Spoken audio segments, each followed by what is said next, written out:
اتخذوا مسجدا ضرارا وكفرا وتفريقا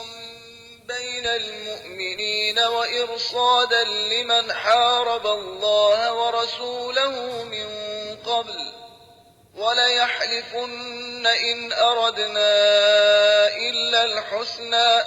وَاللَّهُ يَشْهَدُ إِنَّهُمْ لَكَاذِبُونَ۔ اور کچھ لوگ ایسے ہیں جنہوں نے ایک مسجد بنائی ضرر رسانی اور کفر اور مومنین میں پھوٹ ڈالنے کے لیے،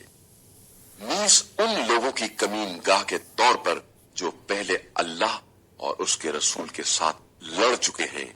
اور وہ ضرور قسمیں کھائیں گے کہ ہمارے ارادے فقط نیک تھے، لیکن اللہ گواہی دیتا ہے کہ یہ لوگ جھوٹے ہیں۔